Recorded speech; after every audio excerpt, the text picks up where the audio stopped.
This episode is brought to you by Novilla Mattresses, where comfort meets innovation, giving you the perfect night's sleep you've been dreaming of. Are you tired of tossing and turning all night, struggling to find a comfortable position? Look no further than Novilla Mattresses, the ultimate sleep solution designed with your comfort in mind.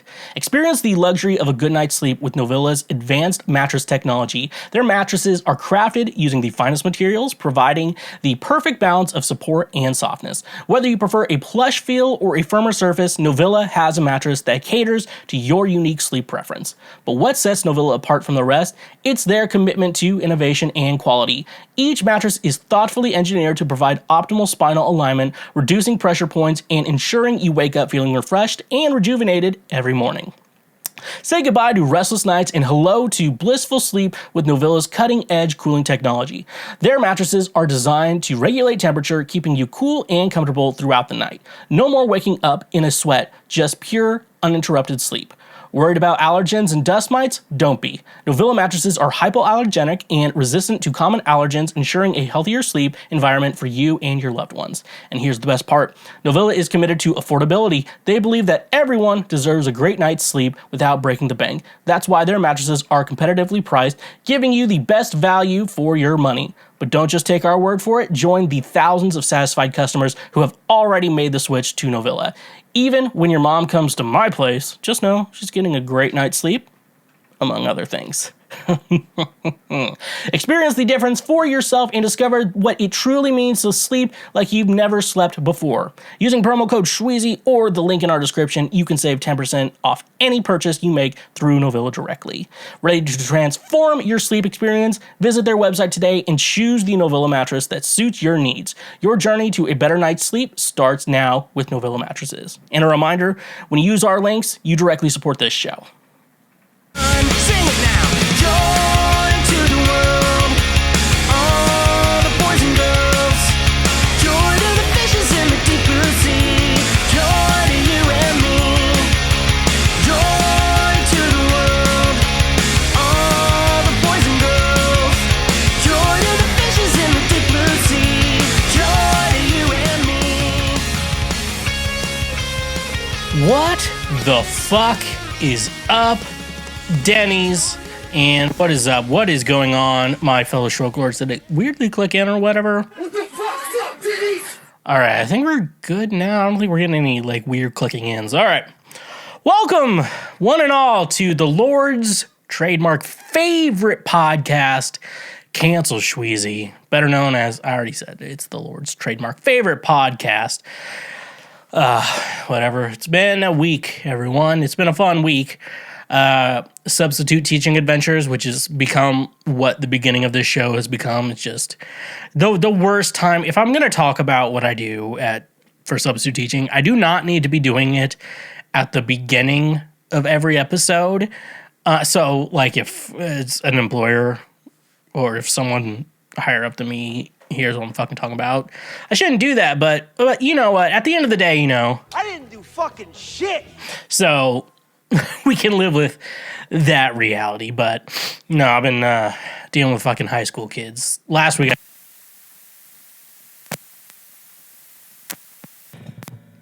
okay, cool. I had to move the mic. Last week, I dealt with high school kids all week, which was an adventure. It's all about the adventure. Daddy, chill. What did I do? Oh yeah, they've been fucking. I think some of the kids figured out what I can't talk about as students, but they also figured out I know exactly what they're talking about. So the kids, one of the fucking high school, it's like freshmen because the high school freshmen and then it fades out over sophomore year.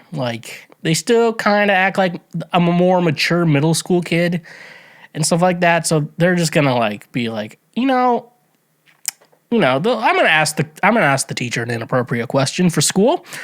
So the kids are coming in and be like, "Hey, Mr. Schweg," and I'm like, "Yeah." It's like, "Do you know what edging is?" And I immediately have to say, "I cannot talk about that with you because I will talk to anyone about anything, but I'm not gonna be talking to children about sexual things. That's my line. We all have lines on everything. I figured out where my line is on how woke I can be these days. And I think it is where I saw a chick talk about how her dog is trans because they don't lift their leg when they pee. And, I think that's the line where humans are, what's the word I want to say? Like a more advanced species, I want to say, because we definitely are. We're definitely the advanced species. Like, we need to be the top. I mean, technically, we are the top of the food chain because if, like, a tiger wanted to attack me, technically, we could figure out a way to destroy the earth by killing it. So, we are the more advanced species. I don't even know where I was going to fucking go with that. I think the kids figured out that if I say, I can't talk about that with you, I think they figured out that the answer is probably the answer they're interested in. Like, they asked me, like, one kid asked me, he's like, hey, I was like, are you going to get drunk this weekend? And, in my head, I'm like, yeah, probably. That's the actual answer, but I can't be fucking talking about that with fucking children.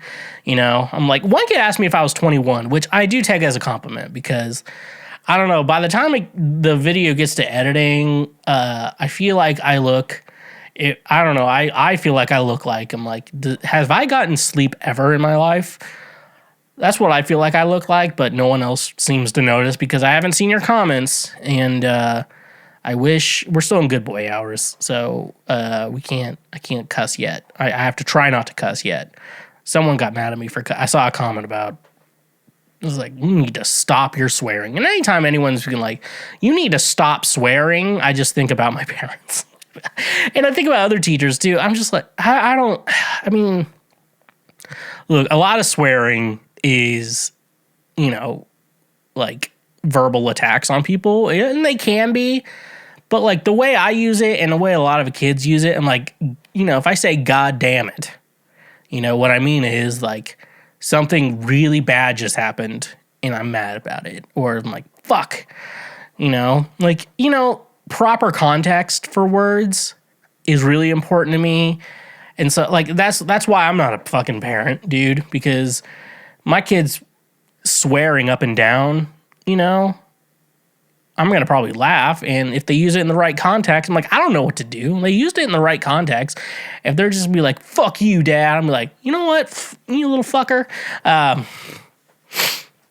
It's weird. Life is weird. But anyways, the kids keep asking me if I know what edging is. And I think the best part of the story is that like 2 days later, I had one of the same kids in the class.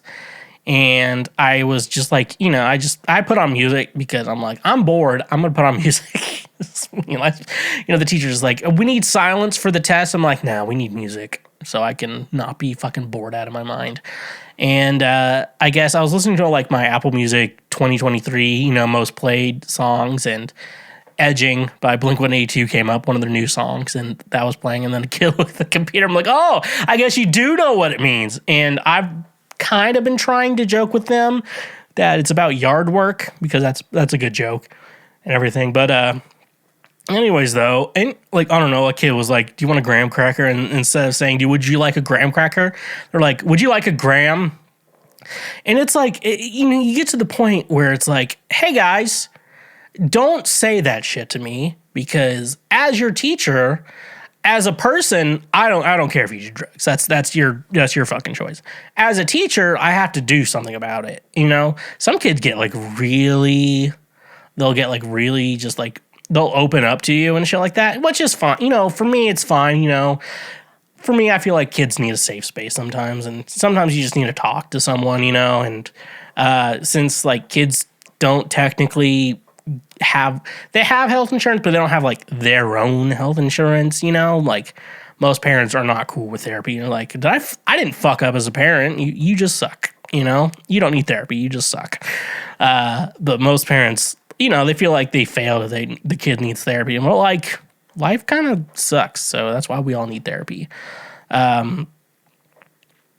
and I'm just like so worried. Like these fucking kids are gonna like tell me something that I have to report because I like to keep things between, someone tells me something, I like to keep it between them. And you're like, why don't you tell it on the show? I'm like, because if it's not a funny story, I'm not gonna fucking tell it on this show. Stuff like that. But anyways, though, kids are crazy, and the best advice I would give you is you can only you have to traumatize kids in a certain way. It has to be just from being in middle school, not from, and that's how I traumatize kids. It's in between school hours or whatever the fucking shit. One kid was like, do you remember me? And I'm like, yeah, I remember your fucking dumbass haircut. Yeah, of course I remember you. And shit like that. Anyways, substitute kids are fucking crazy. As I like to say, high school kids for the conversation, middle school kids to be entertained. So if you want to be in school, very little kids if you actually want to have to do something. If you're one of those people who needs to be doing something at all times, like that's little kids. Yeah. Anyways, I was thinking the other day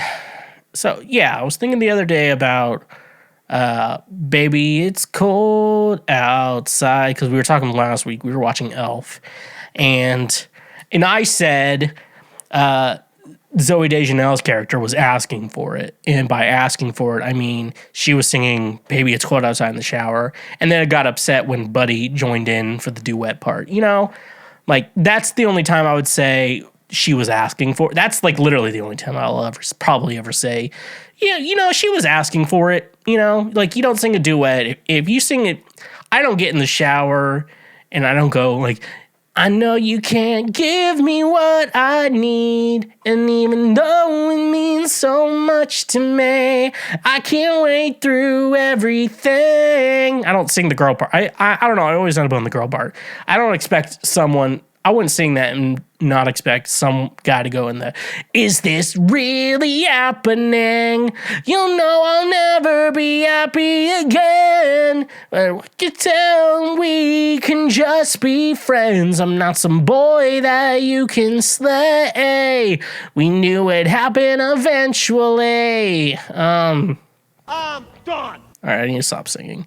But anyways, though, I was looking at like Baby It's Cold Outside because like, everyone's like, oh, that song's about just fucking assaulting a woman. And, if you sing it that way, it will give that vibe. If like you meet someone and they're like, let's sing Baby It's Cold Outside, and that guy will sing it in a rapey way. And I'm not cool with that.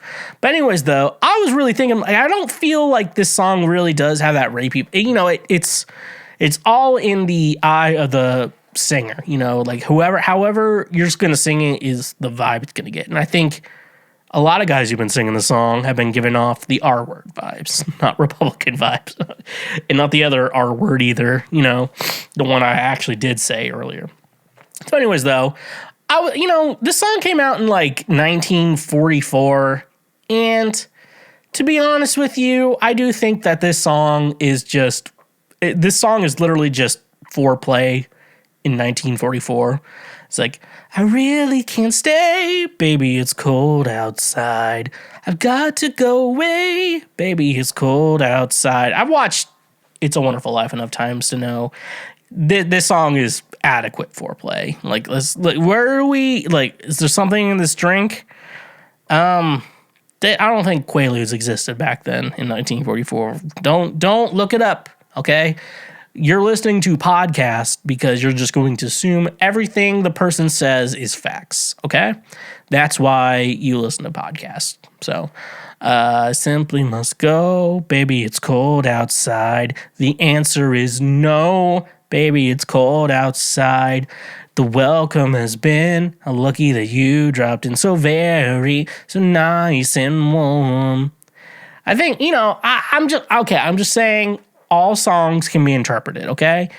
Every song can be up for interpretation. But I just feel like this song is just straight up just foreplay in 1944. I'm like, he's not talking about, it's like, I'm gonna rearrange your guts and then make you choke on my balls, put my balls in your jaws. No, it always has to be balls in your jaws. Think about you, fucking. And I'm just thinking about a middle school kid the other day. I don't know, we were doing some online game thing or whatever, or some shit, and one kid puts Miles, and I'm like, I know who Miles is. He does my favorite version of Deck the Halls, because it's Deck the Halls with these balls in your jaws, bitch. La la la la la la. It's just my favorite, and like, it's not a good song, okay? Like, we know it's not like, quality is not good on there, but the fact is that you can get Deck the Halls with these balls in your jaws, bitch. And I'm like, yeah, that's pretty fucking, like, accurate for every fucking thing that's ever been existing ever for any reason.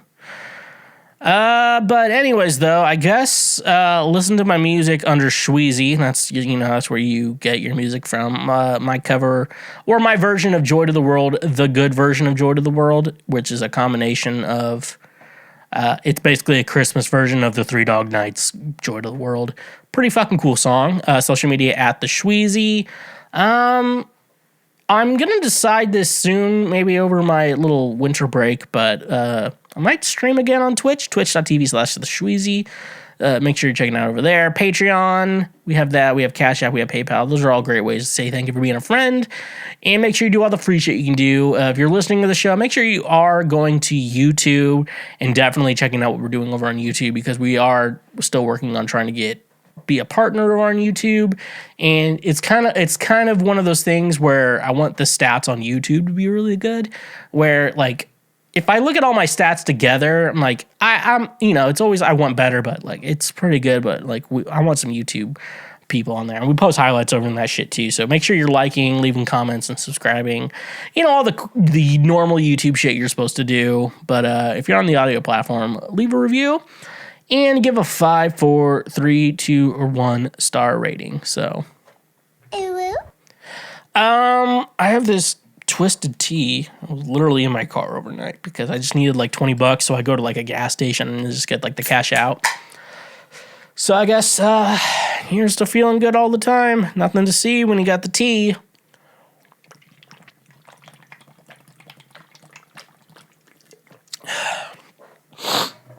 Oh boy. So we're gonna jump into previous week right now, which is just last week's news that's coming out on the next Wednesday from when it happened.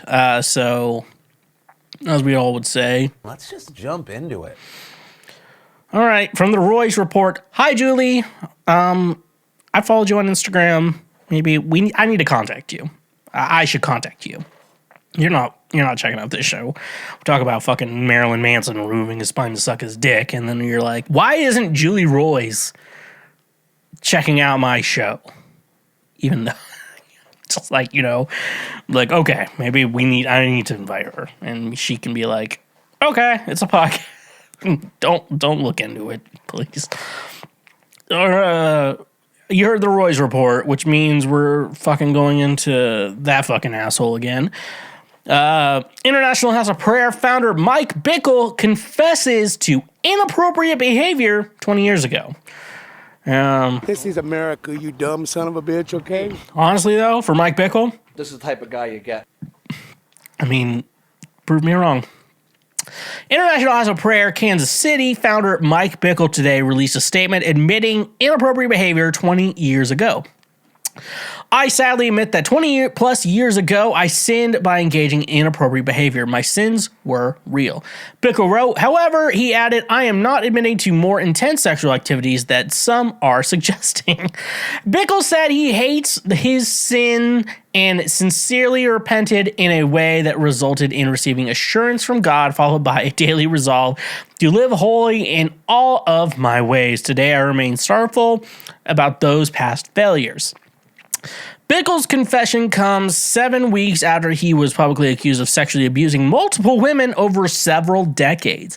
It also comes a week and a half after an alleged victim told her story to the Roy's Report in an exclusive interview. According to the women, Bickle's abuse began when she was 19 and he was in his 40s and continued for several years. At the time, the woman said she was working for Bickle and under his spiritual direction, making his misconduct clergy sexual abuse. She added that her sexual interactions with Bickle included everything but intercourse. Lucky you. Bickle said he is now making a public statement because I was recently confronted about things that I said or did 20 plus years ago, things I believe were dealt with and under the blood of Jesus. Since this has now become public, I want to repent publicly. In the statement, Bickle claimed he had written a first draft of his statement on October 28th. However, at the time, false allegations of sexual abuse were being circulated against me. Bickle says he was given legal advice to wait for several reasons. These included creating the misunderstanding that I was confessing to the false allegations that were circulating. I am very sorry it took so long for this personal statement to come out. This delay created additional pain, anguish, division, and more for so many people that I love. I am deeply sorry for this. Boz.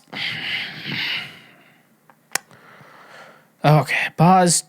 We're going to say Boz, who's representing the women Bickle is referring to in his statement, expressed frustration with Bickle's confession. What in the world does he mean by inappropriate behavior? Jazildan wrote in a statement to the Royce Report. This is undoubtedly a very deliberate word choice as it could mean anything. Furthermore, what does he mean when he denies more intense sexual activities? Does that mean the reference inappropriate conduct involves less intense sexual activities? What is he saying? Though this statement is a page long, I don't believe it actually says much. Why not simply step forward into the light and embrace transparency and trust God with the consequences? This is all so pitiful and sad. Actually, I haven't thought about that. Just being transparent about it. I don't know. I was going to read the letter, but I think the article, Julie got it pretty fucking right when she wrote this. It's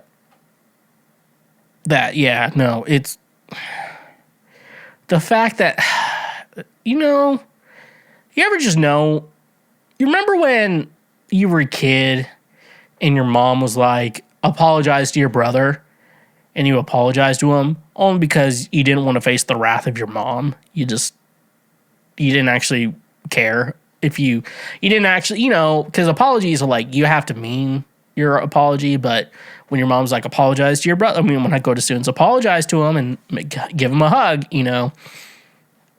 shit like that. And yeah, that's kind of what I feel here. I've been doing this, we've been doing this for so many fucking weeks, a couple weeks now. The fact that Mike had to do this, first of all, ELT team, whatever is their leadership team at IHOP Kansas City, they hired their third party reporter, and I think we're probably at a point next week. There's going to be there's always have fucking something new with this, and like I see my friends who are posting about this on Facebook, like, oh, let's look at the new fucking shit Mike Bickle's doing. I think that they had the third-party investigation, and remember, when we looked at the third-party investigation, what happened was they were like, well, he may have done some inappropriate things and did his sin. However, there's no fucking proof of it, so you can't legally do fucking shit to him. Like, that was literally what the ELT team posted on their fucking website, and if they want to take it down, I made sure to save it. So, I'm making sure to save everything they decide to do, and that way they can't just go back and say, they can't delete it and whatever, it's something like he's going on his apology tour, but he's not apologizing. He's doing, does that make sense? The apology tour with no apology. That's what Mike Bickle is doing right now in regards to this. He's like, yeah. So we talk about the fucking chick from last week who was like, yeah, I was 19. He was in his 40s. He drunk called me and said, like, I'm going to be his wife and shit like that. And his wife is dead. And you know what? Guess what? His wife didn't fucking die. His wife, God, to be this fucking dude's wife hearing about all this fucking shit. And you're like, My wife, I got a prophecy my wife's going to die. You know, I feel like if you want to be taken seriously as a prophet, you can't just be fucking making up prophecies all the time. Like the thing, I feel like to be a true prophet, you'd be like, yeah, it only really happens every once in a while. I mean, that's the only way to fucking convince me to your prophet. Like every once in a while, I get a prophecy, and the last, you know, you should have just stopped your goddamn fucking prophecies when you were talking about like I need to build IHOP Kansas City. You know, like that's when you should have fucking stopped with your goddamn prophecies, dude. So Mike Bickle can, you know, being like, yeah, I did some shit, but it was just me getting drunk and calling up this fucking chick. Like, that's the only one like, this is the only one he's, like, actually admitted to. Like, is the Jane Doe who is talking about how, like, Mike Bickle was her dad's friend and shit like that, you know? Could you imagine? I can't imagine, like, I'm 30, and I'm talking about, like thinking about, like, my students. I'm like, I don't think any of them want to date me, dude. Like, that is so weird. I think they want to be my friend and shit like that. They are friendly towards me, but, like, I don't think they want to fucking date me, dude. And that's why I don't bring that up to students, you know? Mainly because the real reason why I don't want to fucking date a student is because I'm like, I don't want to deal with their fucking, like, you know, if you date someone, you have their problems too, and I don't want to fucking deal with high school problems. Like, that's the big reason. Also, they're way too young. Like, the mental maturity, you know, it's like just so often. Like, I don't know. This dude's thinking with his dick. What was the last thing I wanted to get to?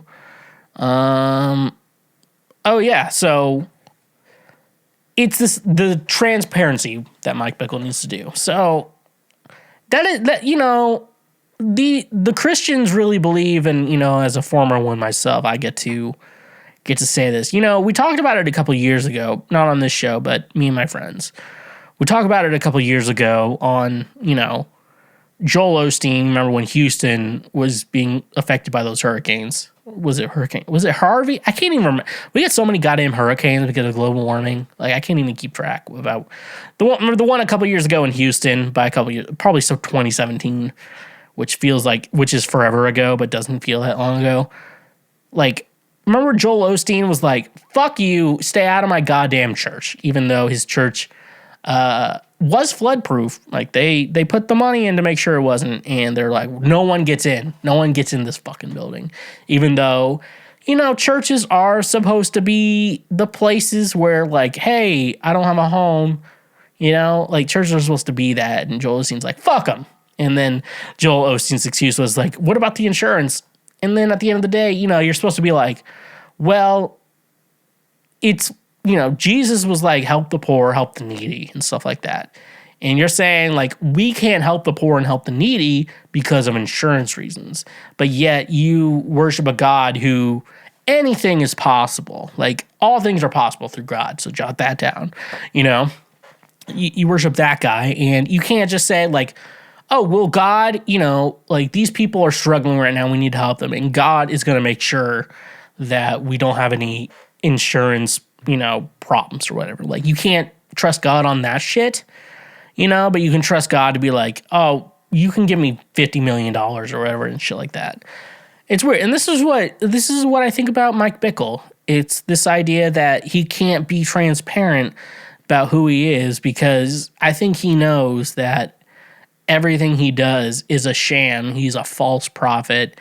Everything he knows he's a con artist. The biggest thing about him, which I'm really surprised, is that everyone I know who's met him says that they believe everything that he's saying to them. And to get into that mindset and know that you're making fucking shit up is insane. You know, it's pretty insane that you can. How, like, he's so good at convincing himself that it comes across as authentic to others. Like, it's crazy to think about that. And, you know, the fact that he's decided, like, I'm not going to be 100% transparent. I'm going to listen to my lawyers. When you shouldn't trust your lawyers. You should trust God, because if you believe that God is putting you through these trials then God should be able to protect you through these trials. And, you know, if you really practice what you preach, that's what would happen, is that you'd be like, okay, God is going to protect. I need to be honest about my sins.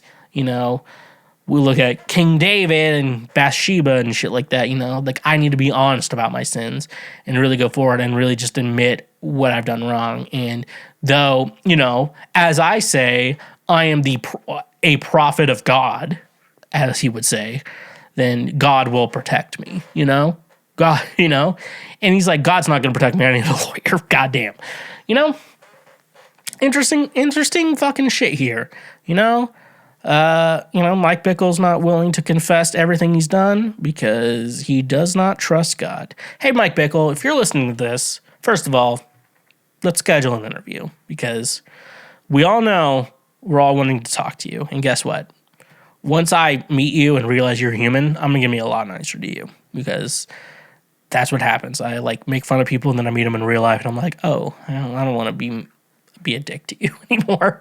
So, Mike, please, I'd love to talk to you about this. And I'm just curious, what is your reasoning behind this idea that a lawyer will protect you, but God won't? I'm very curious about your mindset on that and why you're not willing to do the right thing. And definitely when I say do the right thing, especially meaning what God wants you to do, because I don't think God wants you to cover up your little scandal or anything. I think God would want you to be transparent and open about what you did. And at the end of the day, like if we've read the same Bible, we've all messed up. We're all sinners. We're all short of the glory of God.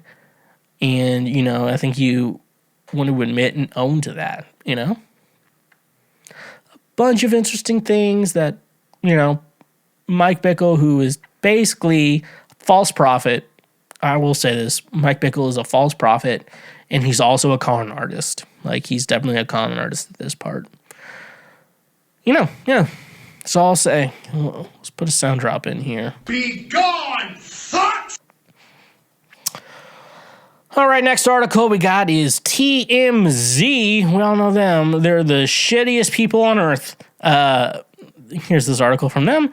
Matt Rife still hasn't apologized for beefing with 6-year-old. Mom says Matt Rife got into it online with a 6-year-old kid who criticized him over his recent Netflix special, something for which he has yet to make amends, according to the boy's mom. Here's the deal. The comedian is still facing backlash over his special from last month, which included cracks about domestic violence and which made women in general the butt of a lot of his jokes. This despite the fact that the vast majority of his fans are women. Rife was getting crapped on left and right for a good long while, something he relished, and the other week, TikToker Bunny Hedaya's young son got in on the action as well. She posted a stitch to one of Matt Rife's jokes from the special, during which he's making fun of women for relying on astrology for getting a rings punchline in there for the planets. And it featured her boy who corrected MR on Matt Rife on which planet actually featured rings, Saturn. The kid also said Rife was mean to girls, so not a huge burn, but one to which Rife apparently felt the need to respond. He wrote in a since deleted comment, Jupiter also has a ring. Oh, and Santa isn't real. Your mom buys you presents with the money she makes on OnlyFans.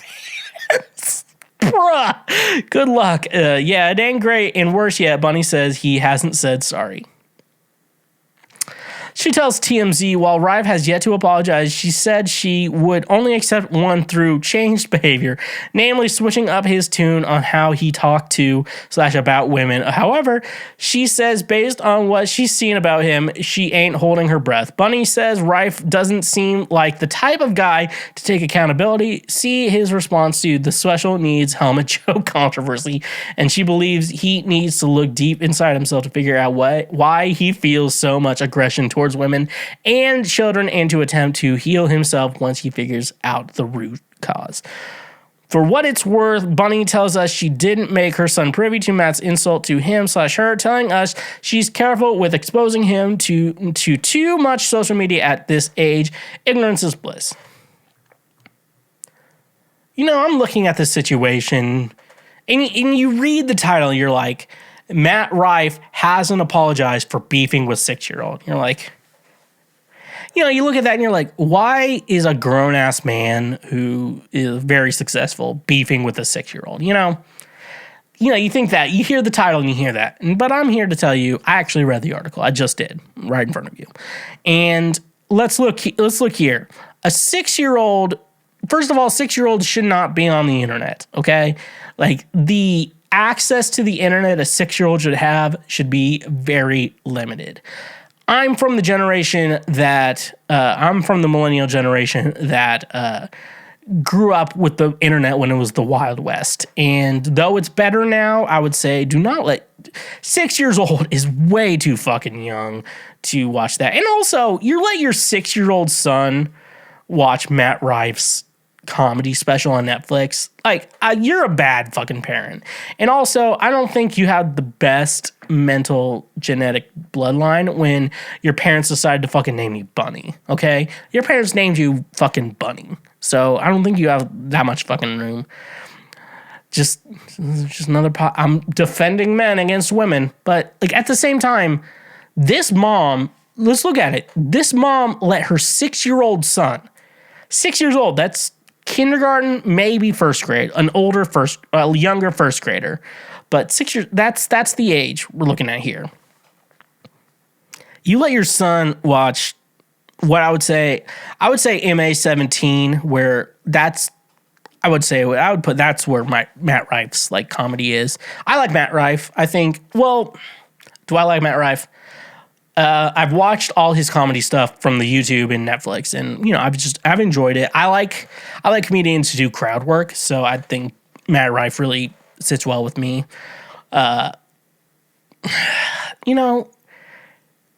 Here's the thing: when you're on the internet, with the internet. The weird thing about the internet right now is everyone's on it. And not everyone needs to be on the internet, because when you decide to put yourself out there in regards to your art, whether it's music, whether it's acting, whether it's stand-up or whatever, you're getting a ton of criticism. And, and there's ways you handle the criticism. One, you could reply back to every comment, which is not the best thing. As I like to say, if someone's going to bully you, I would always suggest, like, make sure they know it doesn't bother you. That's the best way to stop bullying. Though people will still do it, but that's like the first step you should do. Just let them know that it doesn't bother you. But like, you let your 6-year-old son on the internet and he decided, like, I'm going to personally, or just like, think about this. If your 6-year-old son decided to go on Instagram, find their school principal's Instagram, like their personal Instagram page, and like send them a comment that is just insulting them, what do you think would happen? Like, the student would get bad. This is your son commented on a comedian's, made it on a comedian's profile, and the comedian saw that they were 6-year-old and decided to just fucking roast the shit out of them. That's your son. You just let him do that. And you're like, now you're mad at Matt Rife, a comedian, for your son insulting them? For real. Like, what did you expect to happen? Like, this mom is so bad. First of all, Bunny Hideas, like, your name is Bunny. Like, your genetic line is not intelligence. And does that make sense to all of you? Like, a 6-year-old shouldn't be on the internet, first of all, like on social media like this. And then your 6-year-old decides to insult someone, a comedian, on social media, and then you're mad that the comedian commented back and insulted your son. If you go to a comedy show and you start heckling the comedian and then they just ruin your life because they're a professional make people laugh person, like, why, like, Matt Rife has nothing to apologize for. Your son insulted him, insulted his art, insulted his career on social media. This man decided to reply back, ruining his life, because like this dude insulted this guy's entire life, and then your son is upset because the person who he commented on didn't like it and insulted your son back.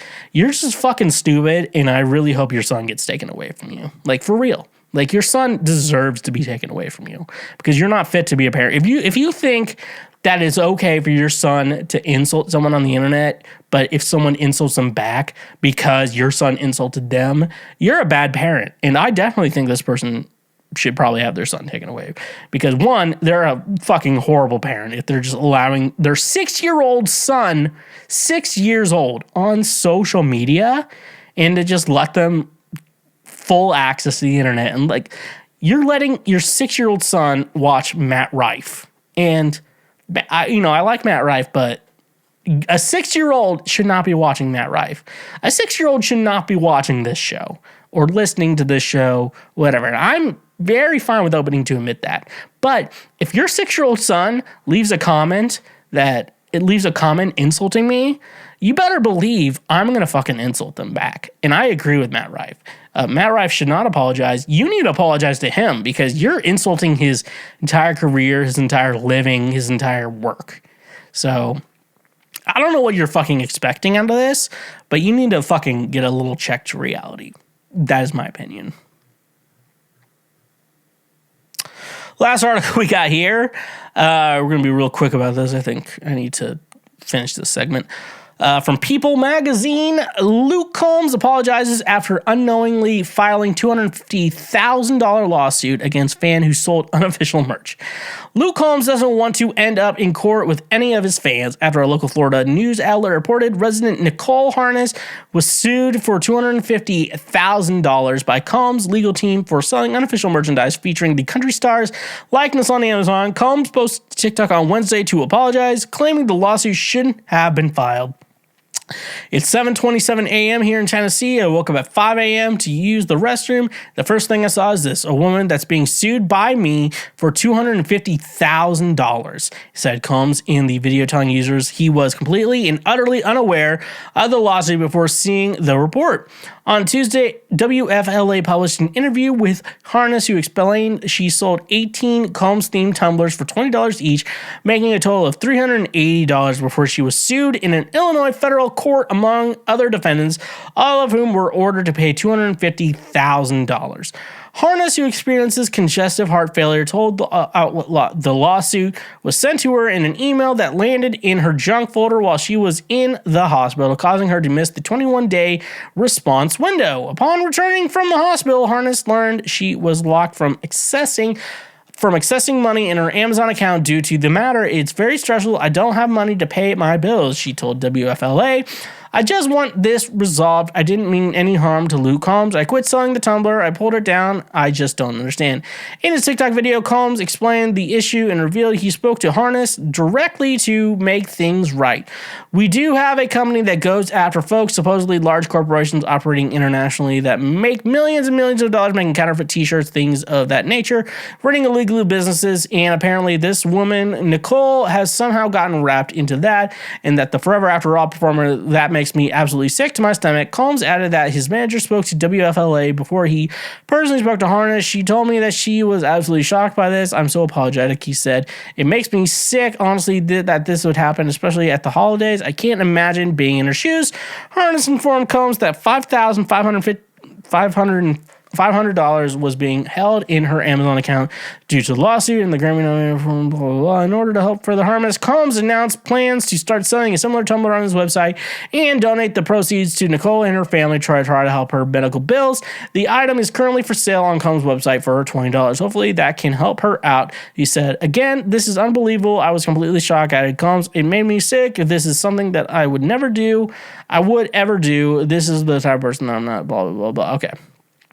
Oh, yeah. He also said Harness and her family have been invited to one of his 2024 concerts where he plans to give her a hug and say sorry in person.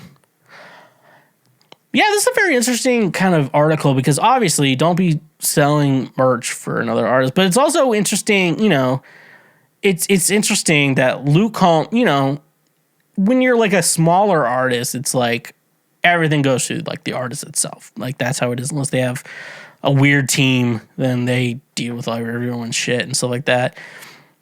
But like most artists are like, oh, if someone's just selling random merch on Etsy or whatever, I'm like, whatever. It does. I mean, merch is where people get sales, and so I understand why the label, but I don't think Luke Combs ever meant like Luke Combs was just sent this like way after the fact, and he's like, my bad. I would never do that to you, you know. But interesting conversation. But I'm glad he's doing the right thing, and I think he really is doing the right thing after. You know, it is weird. What are we doing about counterfeit merch, though? Like, this is an interesting conversation about it because she did do something illegal. That is very true. But the fact that Luke Combs was like, you know, I don't think this is the person we should be going after, and him trying to make it right really says like, hey, the artist doesn't give a shit, but the record label does, and shit like that. So, and like, merchandising or wherever that comes from. So, all interesting stuff. All things. So much to do. So much to see. And as much as I would say, I'm not gay no more. I am delivered. FNX Fitness, the ultimate destination for fitness enthusiasts looking to reach their peak performance and achieve their health goals. Are you tired of the same old fitness routines that leave you feeling uninspired and unmotivated? Look no further than FNX Fitness, where they bring a fresh and innovative approach to your fitness journey. At FNX Fitness, they believe that true fitness goes beyond just physical strength. It's about nourishing your body and mind and soul to unlock your full potential. That's why they offer a wide range of high-quality supplements and products designed to support your active lifestyle. Fuel your workouts and enhance your recovery with the scientifically formulated supplements. From pre-workout energizers to post-workout recovery blends, FNX Fitness has you covered every step of the way. Their products are carefully crafted using premium ingredients, ensuring you get the nutrients you need to perform at your best. But FNX Fitness is more than just supplements. It's a community of like-minded individuals who share your passion for fitness and well-being. Join their supportive community and gain access to expert advice, workout tips, and motivational content that will keep you inspired and on track towards your goals. They understand that fitness is a personal journey, which is why they offer a wide range of products to cater to your individual needs. Whether you're a seasoned athlete looking to take your performance to the next level, or a beginner taking your first steps towards a healthier lifestyle, FNX Fitness has the tools and resources to support you every step of the way. But don't just take my word for it. Join the thousands of satisfied customers who have already experienced the FNX Fitness difference. Transform your fitness routine and unlock your full potential with FNX Fitness. And using our code in the description, you can save 15% off your order from their website. Ready to take your fitness to the next level?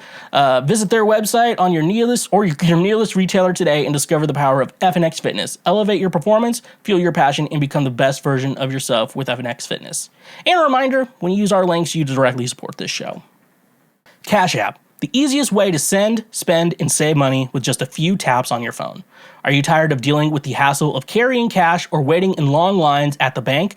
With Cash App, you can say goodbye to those inconveniences and hello to a seamless financial experience. Sending money to friends and family has never been easier, whether you're splitting the bill at dinner, paying your share of rent, or simply sending a birthday gift. Cash App lets you transfer money instantly, directly from your bank account. No need to worry about writing checks or handling physical cash anymore. But Cash App doesn't stop there. It's complete financial ecosystem right at your fingertips. Use the app to easily pay for your morning coffee, groceries, or even your monthly subscriptions. With just a simple scan or tap, you can make purchases at millions of locations, both online and offline.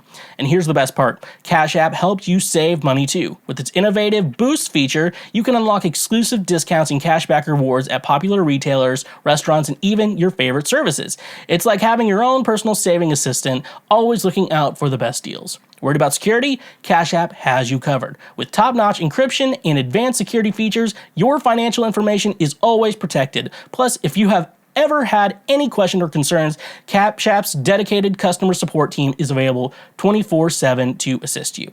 So why wait? Join millions of satisfied users and experience the convenience, speed, and savings that Cash App brings to your financial life. Download the app today from your app store and start spending and saving money like never before. Luckily, the best part is, if you sign up using the link in the description, you get a free $5 just for signing up. That's literally just free money. So join Cash App today. The future of money is here. And when you use our links, you directly support this show. Why weren't you at elf practice? So it's time to go over another Christmas movie. It's our last one of the year. So that kind of sucks. But I wanted to end this year's Christmas watch-a-thon, Christmas movie series with the best version of A Christmas Carol, a Muppet Christmas Carol. The definitive, like, Charles Dickens was alive today, first of all, I don't think he would want to be Gonzo, first of all. I would think he'd probably want to be, like, Kermit or something like that. My opinion, but let it be.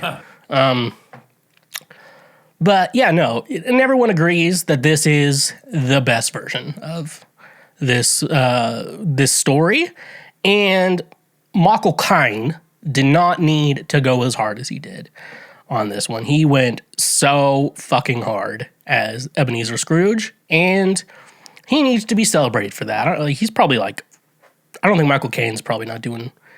I thought I heard something like, isn't he retired or something? I don't know. He left a good mark on the world. Little Alfred. He played Austin Powers' dad in Goldmember. Yeah. So that's how I know Michael Caine, as Austin Powers' dad. Was it Nigel Powers or something like that? Something like, yeah, I think it was like Nigel Powers, some shit like that. So, as we would say, Let's just jump into it. and see what exactly this movie has entailed for us today. Let's see what the fuck is up, what the fuck is going on with this movie, or What the fuck's up, Diddy? and let's get into it. So we start the story. It's Christmas Eve in this world. We're in London. I'd have to assume it's London because it looks like a fairy tale. I don't know why London is just, because like every weird ass story comes on. Reminds me, it's not even where Richmond, isn't that where Ted Lasso's from? Richmond. And so, yeah, so we're talking about London. And place looks like shit. And this whole, they're like, it's London. I'm like, why does London just look like shit, in this movie? And in this world, there are real people, real actual people. I think, yeah, there are real people. And then there are also Muppets. So it's like a weird world where it's like, I guess I'm gonna hire a talking frog with a disabled son to work for me. I guess you know how it is.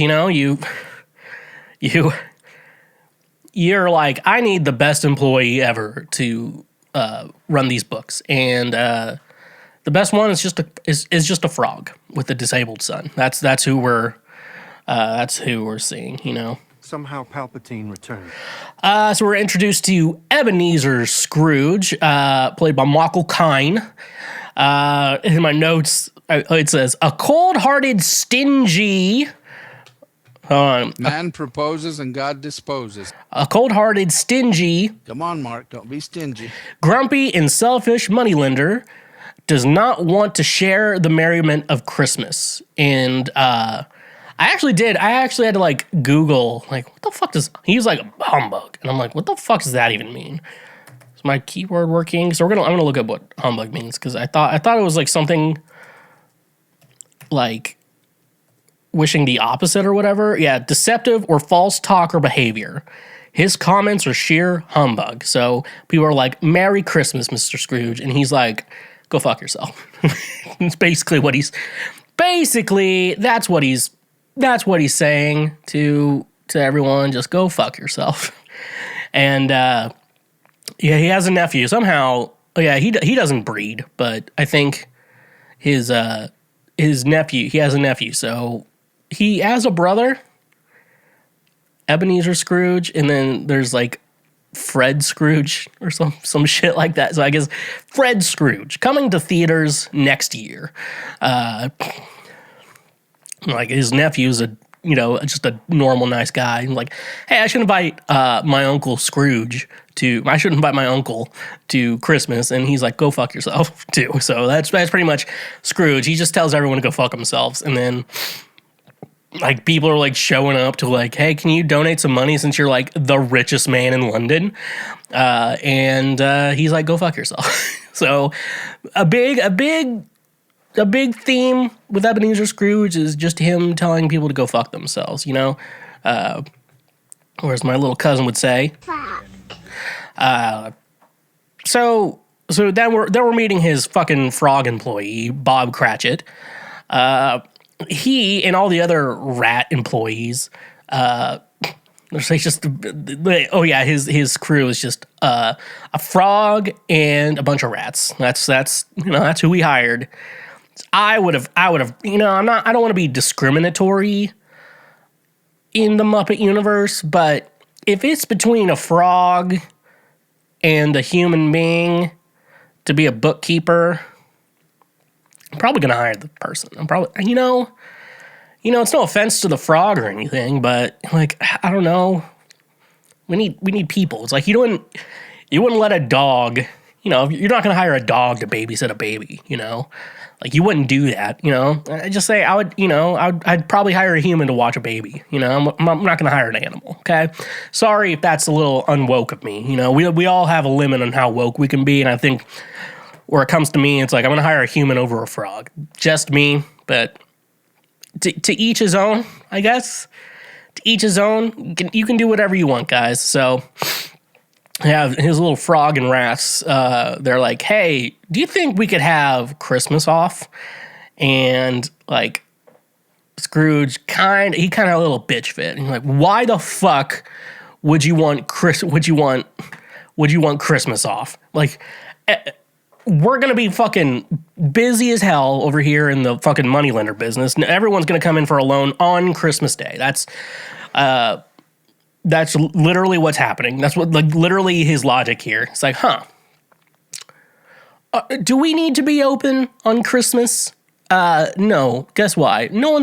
If you're asking for money on Christmas, you're addicted to drugs. Like, if it's Christmas Day and it's like, I really need to see the moneylender right now. And you're like, you are on drugs. It's like 24-hour pawn shops. Like, who's going in there at 3 a.m. selling microwaves, it's just drug people, and, to each his own. You do whatever drugs you want. It's London in the 19th century. I don't think, not a lot of women in this story. Like a ghost and like Miss Piggy, right? They're like the only women in the story. Oh, no. And, so like after he like has a bitch fit, we're like, I can't believe you want a day off. And then you're like, eventually he gives in, for something. He's not that bad of a guy, but he's still kind of a bitch. So, basically after that, we go back home. He's wearing, what pajamas is he wearing? Probably something stupid. And then he gets visited by the shackled ghosts of his late business partners, Jacob and Robert Marley. Where Marley and Marley. That song will get really fucking stuck in your head.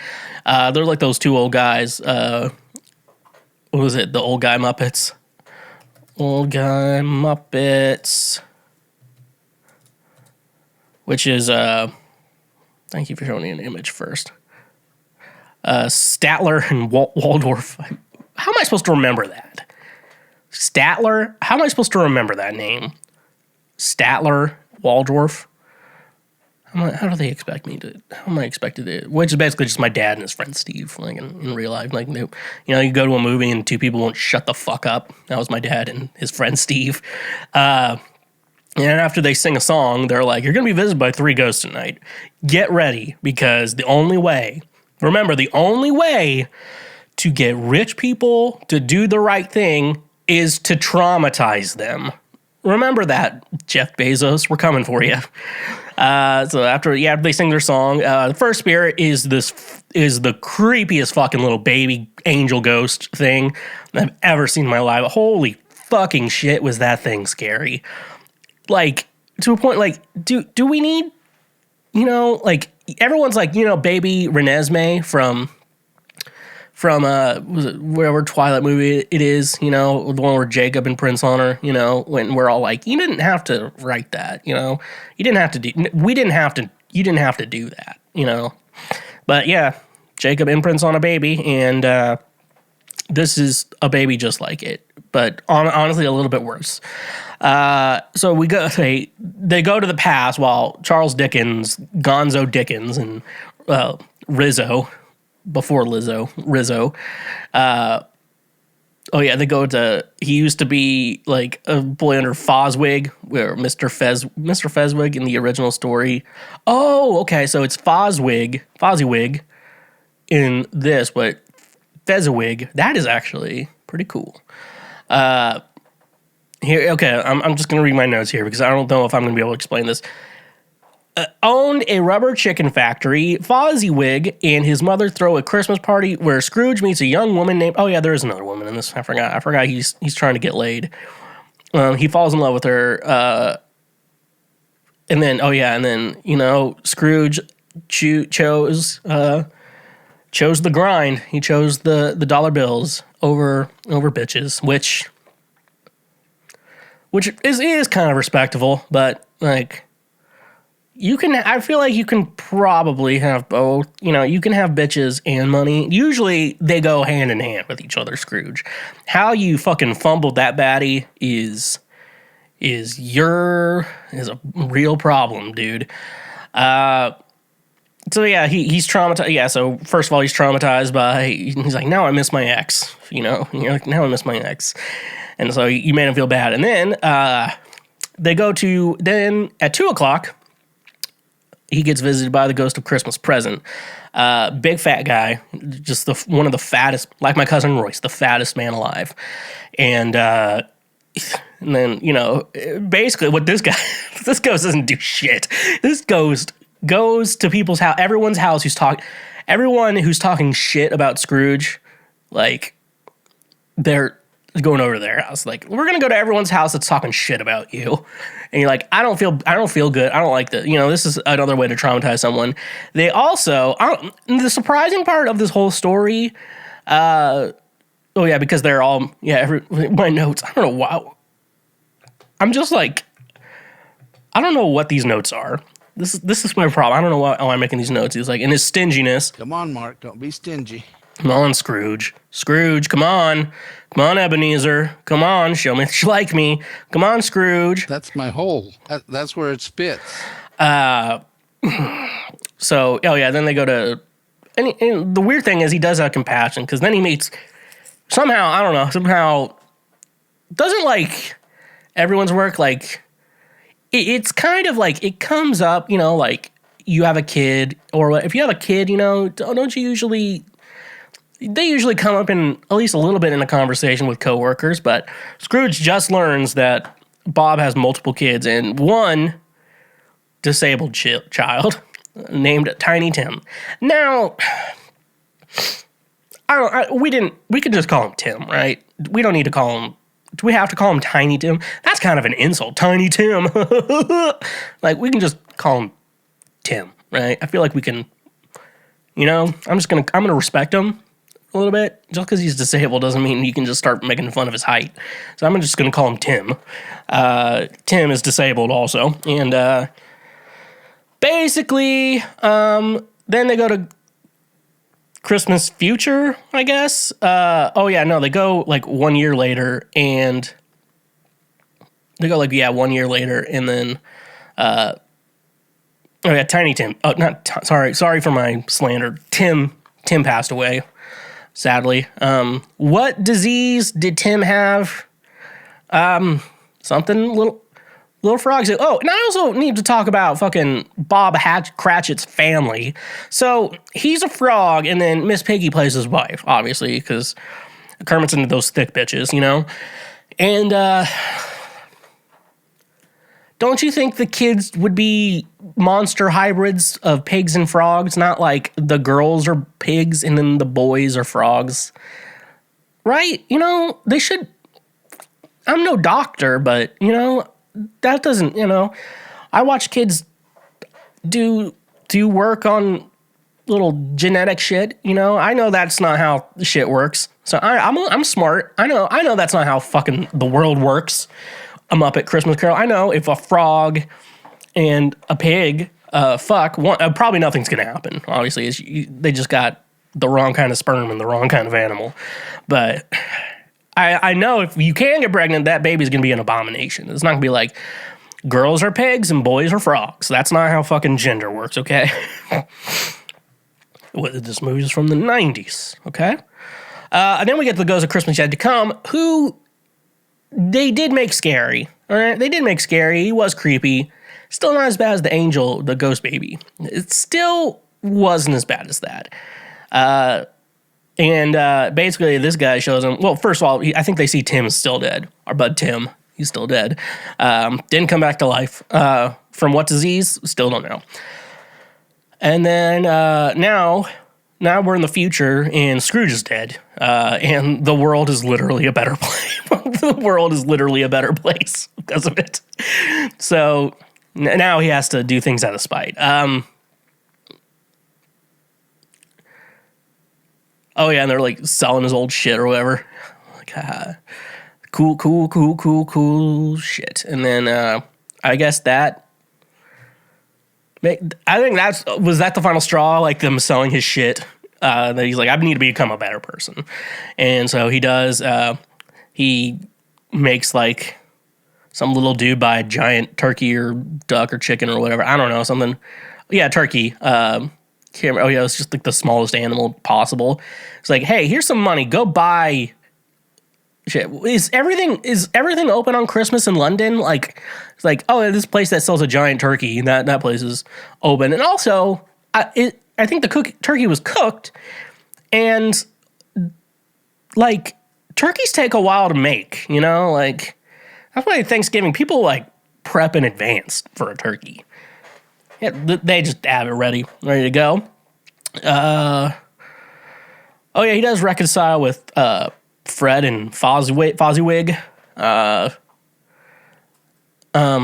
But then, he gives Bob a raise, and he pays off his mortgage. How rich is this motherfucker, dude? He was like, houses used to not be expensive. You know, it was just, people were like, you know, it's kind of a right. It's kind of a good, I think everyone should have a house. You know, everyone who works should have a house. I forgot it's the 19th century. I guess Scrooge, and then it says Scrooge became a second father to Tim. It said the T word before it, but remember, we're calling him Tim. And I guess Tim doesn't die. I'm just going to say here, Scrooge coming, unless he's been, I don't think it was like the 1800s. They didn't have, I don't think all that doctors did was just give you cocaine back then. And to be honest with you about cocaine, you know, like they used to prescribe it to people like when they were sick. And to be honest, it did work. You know, it did work. Just people got addicted to that shit. You know, now we can't smoke crack or snort cocaine, but you can still snort your own piss. That was unfortunate. And the story ends. And I don't know how Tim escaped death. They didn't really explain that. They should have. Maybe they should make a sequel. Big Tim.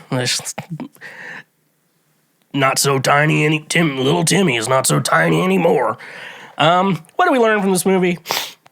If a pig and a frog fuck each other, the girls are pigs and the boys are frogs. That's one lesson we learned. Remember, we have to traumatize the rich into doing good things. So, traumatize. You have to traumatize people, the rich, so they make society better. So, everyone do that. We also learned Statler and Waldorf are their names.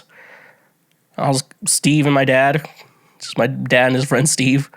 And I'm up at Christmas Carol. I gotta say though, between like Scrooged and like that really old motherfucking Christmas Carol, and they made like a new one that's like Scrooge was molested. I'm like, I don't want to know. No. Okay, this is the best one. If you're gonna watch any version of this movie, the A Muppet Christmas Carol is the best one because you can watch it with your kids, and if you're a normal, fun adult, you'll enjoy it too. So, and also, stop calling him Tiny Tim. You can just call him Tim. Okay, don't make fun of his size. Okay. Come on, Mark. Don't be stingy. Drizly, the ultimate convenience for all your alcohol needs, delivered right to your doorstep. Tired of making last-minute trips to the liquor store or dealing with crowded aisles and long checkout lines? With Drizly, your favorite drinks are just a few taps away, making your alcohol shopping experience easier and more enjoyable than ever before. Drizly brings the liquor store to you, offering an extensive selection of beer, wine, spirits, and more. Browse their vast catalog of top-quality brands, local favorites, and specialty beverages, all conveniently organized on their user-friendly app or website. With Drizly, there's no need to leave the comfort of your home. Simply choose your favorite drinks, place your order, and let their reliable delivery partners handle the rest. Whether you're hosting a party, relaxing after a long day, or simply stocking up for the weekend, Drizly ensures that your drinks are delivered promptly and securely. But Drizly isn't just about convenience, it's about choice. Discover new flavors, explore unique craft brews, or find the perfect bottle of wine to complement your meal. With Drizly's vast selection, you have the freedom to choose exactly what you want when you want it. Worried about the hassle of age verification? Drizly has you covered. Their delivery partners are trained to ensure responsible alcohol delivery, making sure that only those of legal drinking age receive their orders. Your safety and the safety of your community is their top priority. Join the millions of satisfied customers who have already embraced the convenience and simplicity of Drizly. Say goodbye to the hassle of traditional alcohol shopping and hello to the ease of having your favorite drinks delivered to your doorstep. That's not all. Using our link in the description gives you $5 off your first order, which can greatly enhance your night, if you know what I'm saying. Ready to elevate your drinking experience? Download the Drizly app or visit our website today and experience the future of alcohol shopping. Cheers to a new way of enjoying your favorite drinks with Drizly. And remember, when you use our links, you directly support this show. Honey, your ultimate online shopping companion that saves you time and money effortlessly. Are you tired of endlessly searching for coupon codes or missing out on the best deals when shopping online? Say goodbye to those frustrations and hello to Honey, the free browser extension that revolutionizes your online shopping experience. Honey is your personal shopping assistant that automatically finds and applies the best coupon codes at checkout, helping you save money with just a few clicks. No more wasted time scouring the internet for discounts. Honey does the work for you, ensuring you never miss out on a great deal again. But Honey doesn't stop at coupon codes. It goes the extra mile to ensure you get the best price possible. With Honey's innovative price history feature, you can track the price changes of your favorite products over time. This means you'll always know if you're getting the best deal or if it's better to wait for a price drop. And the best part, Honey works seamlessly with over 30,000 online retailers, including popular brands across fashion, tech, home goods, and more. Whether you're shopping for a new wardrobe, upgrading your electronics, or sprucing up your living space, Honey has your back, ensuring you get the best value for your money. Worried about privacy and security? Rest assured, Honey is committed to protecting your personal information. They never sell or share your data, and their browser extension is designed with top-notch security measures to keep your online shopping experience safe and secure. Join the millions of satisfied users like me who have already saved millions of dollars with Honey. Download the Honey browser extension today and unlock a world of savings every time you shop online. Don't miss out on an incredible deal and the chance to save money effortlessly. Experience the power of Honey and take your online shopping to a whole new level. Honey, the sweetest way to shop online. And remember, when you use our links, you directly support this show. Oh no! Our table! It is time for Oh No, Our Table, the part of the podcast where I, Daddy Schweezy, help you out with all your life problems. And so, without further ado, Let's just jump into it. my dick smells like fish or something died, and I need help. That's rough, buddy. I faced this issue since I was 12 and now I'm 27. My local general practitioner has seen me, but they're unsure how to address the issue. It's impacting my social life and I urgently need a solution. I'm all ears if you can help with this problem. I think I have the solution for you, brother. Have you tried just washing your fucking dick, dude? Like, everyone's dick and balls smells horrible. Like, they all naturally smell bad. Like we're in underwear, you know, like we have 2 layers usually covering that shit, and it's just like not a lot of insulation, you know. The insulation's pretty insulated in there, and it just gets all sweaty and gross smelling. So, yeah, brother, why don't you just fucking, I don't know, buy some Dr. Squatch or something and go at it. Go at it on your genitals, dude. Because, yeah, has anyone, because, like, I can't imagine, like, I can't imagine you have a problem, like, having a smell, you know, everyone's genitals smell. Yeah, I don't know. I just feel like you don't wash. You could be one of those guys who doesn't wash their balls. Are you like?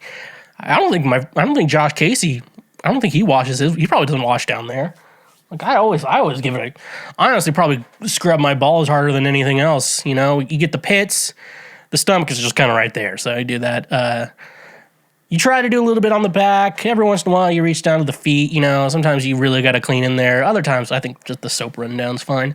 But like, brother, you got to spend some time down there washing your balls. It needs to start chafing. If it's as bad as you say it is, your genitals need to start. If your dick smells so fucking bad that it's impacting your social life, you just need to fucking You need to fucking take care of your hygiene, dude. I know you're like, oh, yeah, but he does wash. I'm like, I don't think he's washing.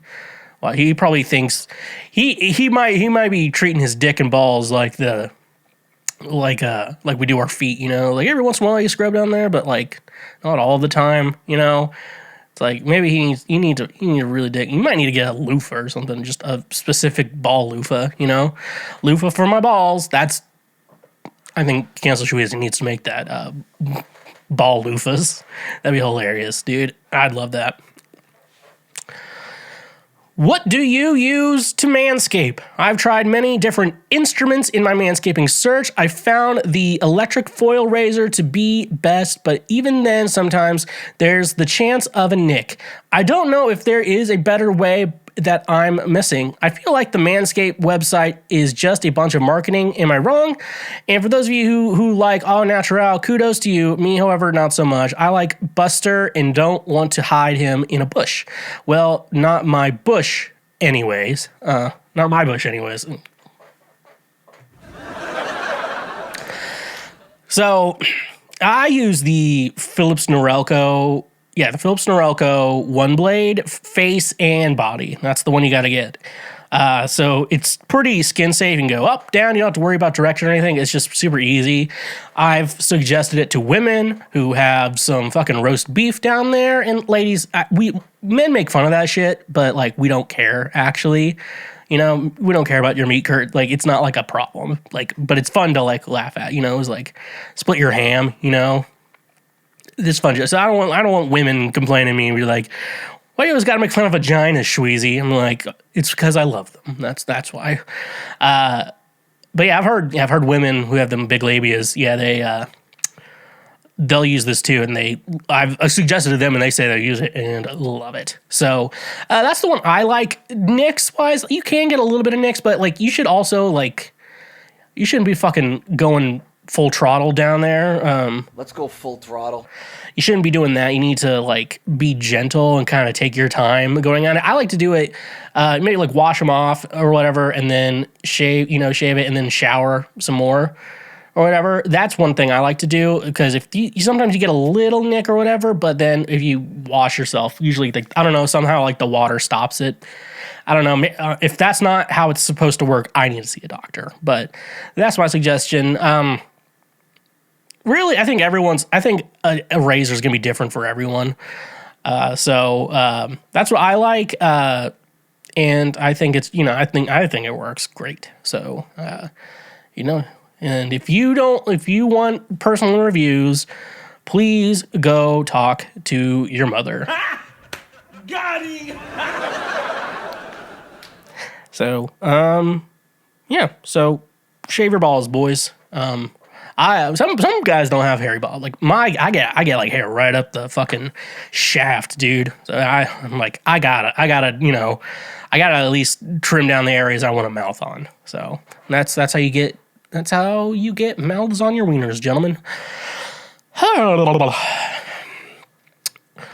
What do boys tell their friends when they like a girl? Me and the girls go full in. We're going to marry our crushes and talk about all the cute things we have been said/done. But what do the boys do? Yeah, boys don't talk about this. We're not I mean, yeah, boys don't. We don't. No, we don't. No, that's gay. You don't. It's kind of gay to talk about this shit. Dude, I saw this girl the other day. I think she's the one. I'm going to take her pumpkin to a pumpkin patch, and we're going to take pictures. Then we're going to pick apples off a tree for $50. You know, we're not fucking talking. No, we're not doing that. We're, you know what we're talking about? We're talking about, what are we talking? Usually ejaculation. That's what men talk about. We're just like, because cum is hilarious, dude. Just be like, you know, you fucking shit like that. No, yeah, I know. What do we tell? Well, no, I don't like, yeah, and even me, I don't like talking about chicks unless we're like, yeah, I don't even talk to my friends about my love life. So, like, I keep that shit private until alcohol's in my system. That's how I roll. But you do you. Yeah, guys don't really. So, we will talk about, like, if we banged a chick or whatever, we'll talk about that. But, and also, a lot of disrespect comes in those conversations, so women should not hear that. If women, I don't care how good your man is, but if you get him in one of those conversations, you're not going to like him anymore.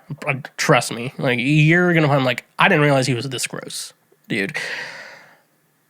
Yeah, I think we don't talk about crushes, though. What are we, like, 4? You know, like, I don't know. I mean, like girls, it's fine when girls do it, but like, guys, it's gay. It's kind of gay. If you're talking about like your crushes with your friends, that's gay, you know? And not in like homosexual gay. There's like the other kind of gay.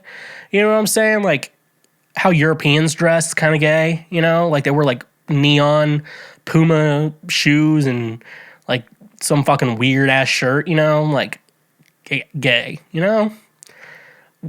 That makes sense, right? Am I making sense when I say that? Like when you say something's gay, you know? Because it's true. True. Like if you're talking to your friends about girls you have a crush on, like that's gay, dude. That's even though it's not homosexual gay, it's just the other kind of gay, you know? It's kind of gay. And gay? All right. My boyfriend is thinking about breaking up with me after a pregnancy scare. I had a pregnancy scare, but the test came out negative. Today, my boyfriend told me he needs space to think because he's considering breaking up after the scare. I feel sad and have to prepare myself for a breakup. I don't want our time together. I don't want. Our time together may be short, but our bond is strong. I love and appreciate him deeply. I don't want to lose him. How can I ease his mind? Why does a pregnancy scare make someone want to break up? I've been on birth control for years, and the scare was due to a late period, which can happen with pills. I'm giving him space, but I really want to talk to him. First thing, ladies, this goes out to all women. If you think you might be pregnant, and you haven't told, and you're not in like a married thing, it's like it would be an accidental pregnancy.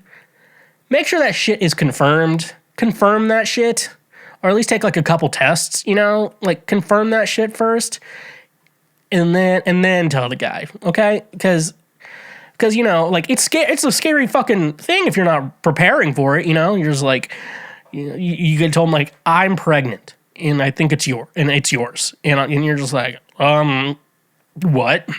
You know, it's kind of, you know, so that will take them a little back. So just make sure next time you confirm that, just confirm it first. So there's a couple different theories. The only real way to know is to actually talk to him, but let's make guesses because that's fun.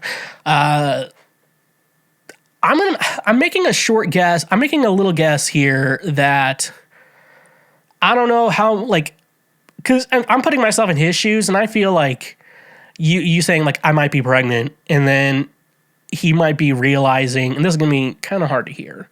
So, that's rough, buddy. Just going to prepare y'all for that. he probably knows you're pregnant and then realized that he doesn't want to have a kid, ... with you. That's rough, buddy. I think that's the situation. I don't think, because that's what I'm thinking here. Like, you guys, you don't know how serious you guys are. I don't know how serious you guys are, or maybe he's not as serious about you that you are about him. And I want to tell you, sis, there are plenty of other dumb fucking guys out there. Like last week we said, there's plenty of fat fucking fish in the sea. You'll be able to find one. They're not too hard to find. Someone who will make you Feel like a woman, a real woman. So, yeah, that's one of the thing too. Maybe I don't. Yeah, because that's like the only thing that comes to my mind when a thing like my boyfriend thought we might be pregnant, and now he wants to break up. You know, like. I mean, that's the only thing that comes into my head is that he just doesn't want to have a kid with you. And that's kind of rough to hear, but sis, you are worth it. So, one day some guy will fill you up and you're going to be like, Oh my gosh, so deep. I fucking love it. shit like that. So, cheer up. All right. Why doesn't he text back? I met a guy on Reddit and we've been texting for over a month. Our conversations are great, but I'm frustrated because he doesn't respond even when he's online. I see him active on Reddit and it makes me feel needy. I always make an effort to text him, but I don't think he feels the same. Any thoughts on why he's not responding? It's not like our conversations are boring. I've ghosted him before, but he keeps coming back and initiating conversations. I'm worried it will continue like this. Okay. Well, if your only form of communication is through Reddit, there's a chance that he doesn't hop on Reddit to talk to people. He probably doesn't do that. But if you text him, yeah, so he's probably not looking at his messages on Reddit or whatever, or texting. Here's the thing. Like if he could, then he would. You know, the old saying, if he could, then he would. And, you know, but you're like, he keeps coming back. He's like he's fucking COVID. This man is COVID. He just keeps coming back. Yeah, I don't know. I'd give up on him because he clearly, I don't think he wants you around for the right reasons. In my mind, that's why he's not texting you back, because I don't think he wants to talk to you, you know? It's like, why is someone not talking to me? Because they don't want to talk. I mean, like, the answer usually is they don't want to talk to you. Like, it's just an easy, simple answer right there. So, yeah. Yeah, I know. And, like, you know, if someone says they're bad at texting, then they're probably bad at monogamy, too. You know, that's usually what bad at texting means, is bad at monogamy. So, yeah, dump this fucking. Just get rid of this dude. There are plenty of fat fucking fish in the sea. Like, as we keep fucking saying. That's gonna be our shirt. Plenty of fat fucking fish in the sea. How evil would it be for me to leave my wife without telling her? Year 63, she's 61, and 37 years together. My wife and I have a strong connection, but I feel like she prioritizes money over my happiness. I've been in a career I hated for over 30 years, and she won't let me pursue my true passions because it would mean making less money. She promised I could do what I love after retirement, but now she's coming up with the reason for me not to retire, even though we have more than enough money. I don't want to keep arguing about this, and I'm considering leaving when she's not home. It would hurt her, but I need to prioritize my own needs sometimes. Okay. So yeah, if you want to leave your wife, you should tell her. You shouldn't just fucking. What are you gonna do? Like, run away? Like this? You're like, should I leave my wife and run away? Like, do you not think, like, you guys are still legally married? You know, I think, like, yeah. So I would say if you do want to leave your wife, then you should just tell her, because there's gonna be legal shit you're gonna have to do too, and it's probably gonna be around them. So. Cool stuff, slick stuff, neat stuff. So yeah, I don't know. Like, she's made you do a job you hated for 30 years. What job does she fucking do? Is she just like a stay-at-home woman? You know, it's weird. And like, if you guys do get divorced, like you say you have enough money, how's that gonna work? You know, gonna have to split those assets, or what's going on here? So, you know, there's a lot more stuff than just like, I'm gonna run away and not tell her. And you're a 63-year-old man, and you're just like, I think I'm gonna leave my wife. Just like, what? I'm gonna run away, dude. It's my fucking like my mom's age, dude. Just I'm gonna run away. You know what? I'm gonna do it. I'm gonna run away. Fuck it, dude. Yeah, so you need to tell her. And like, yeah, obviously if you should tell her that you prioritize money over your own happiness. You should just tell her this shit, and you hate your job. And you know, it's all that stuff. Like, you have valid reasons for telling her, like, these are valid breakup reasons. Like, people have broken up for way less versus like prioritizing money over your happiness and like making you work a job you don't like, you know. If that's the problem, yeah, you know, just bring that up to her and just tell her that, like, I don't know if we can't work this out, like, I don't know if we're going to be together. It always seems like people don't want to have serious conversations, which makes sense. I don't want to fucking have that shit either. But, is that it's just the cable from this. Cool. Cool little set here. This is the last week we have the Christmas shit, so that's going to be sad. But yeah, maybe try talking to someone, you know? All right, finally, our last question we got here. I drunk texted my coworker. Started a new job 3 months ago. Girl at work seemed friendly, but I didn't think much of it. Colleagues suggested she might like me. At office party, I got drunk and asked her out via text, but she left me on red. Now I'm anxious about seeing her at work. Should I apologize? So you gotta own it. So usually you have to own up to things you said when you're drunk. That's you know, if you're gonna drink, you have to realize that can be a consequence of drinking. So remember that.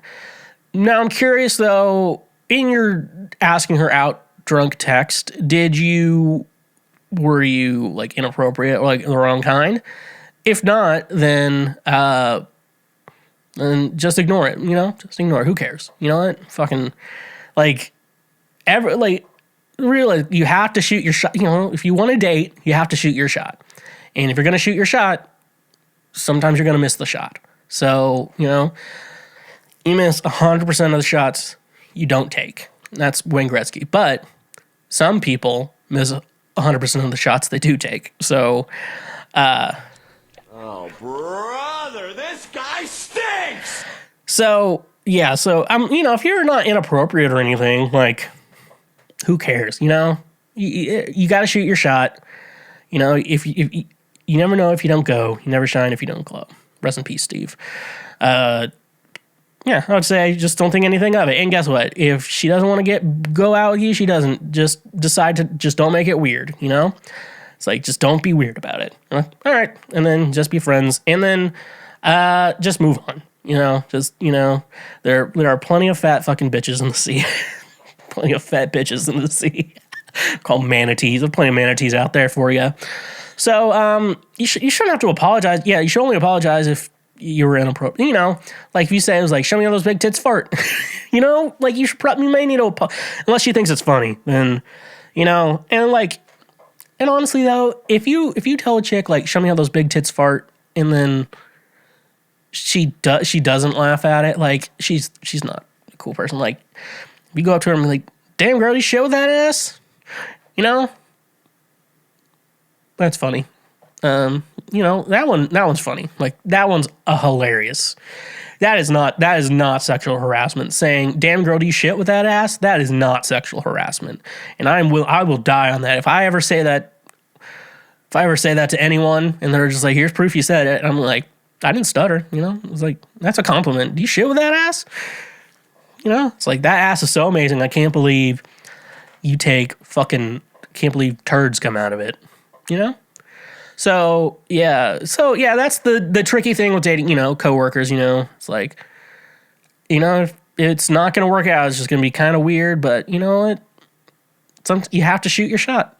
I think that's the rule. You have to shoot your shot. If you don't shoot your shot, you're never going to make it. And that's how we get to end this episode of Cancel Schweezy, better known as the Lord's trademark favorite podcast. This is the type of guy you get. Thank you so much for listening to this in over 2 days, because I got too drunk in between the first and second segment. Well, thank you so much. Follow me on social media at TheSchweezy. Follow me on my music under Schweezy as well, wherever you stream music. And be cool to your school. Cash App, PayPal, links in the Linktree, link in the description. Honk if you love butt drugs, and stay awesome. Jeremiah was the head elf. He was a good friend of mine. I never really listened to a word he said, but I helped him drink his wine. And he always had the very best wine. Joy to the world, all the boys and girls. Joy to the fishes in the deep blue sea. Joy to you and me. If I was Santa Claus, I'd tell you what I'd do. I'd burn away the naughty list with all the coal and party all night with you. And I'll party all night with you.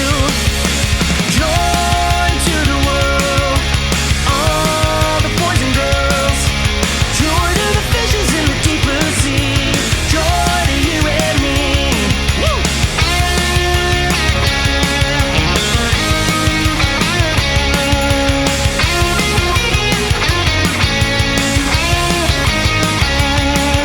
You know I love the latest. I told him I'm no Santa Claus. He's a late night flyer and a reindeer rider, but I've never met that son of a gun.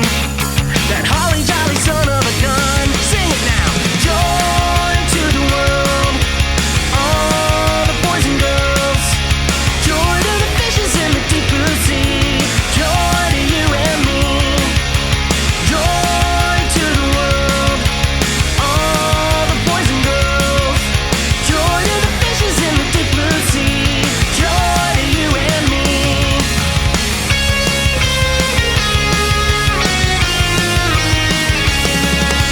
Joy to the fishes in the deep blue sea. Joy to you and me.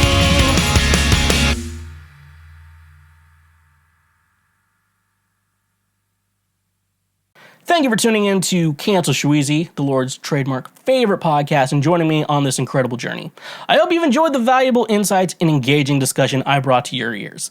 To ensure you never miss an episode, hit that subscribe button now. By subscribing, you'll receive automatic updates whenever we release new content, keeping you in the loop with the latest episodes and topics. Subscribing not only guarantees that you'll never miss a beat, but also helps support our show. Your subscription plays a crucial role in helping us continue to bring you high quality content and maintain our podcast growth. So whether you're listening on your favorite podcast platform or watching our YouTube channel, take a moment to click that subscribe button. Join our community of passionate listeners and be part of the journey. Personally, I appreciate your support, and together, we can make this podcast even better. So don't wait any longer. Hit that subscribe button now and stay connected with us. Thank you for being part of our podcast family.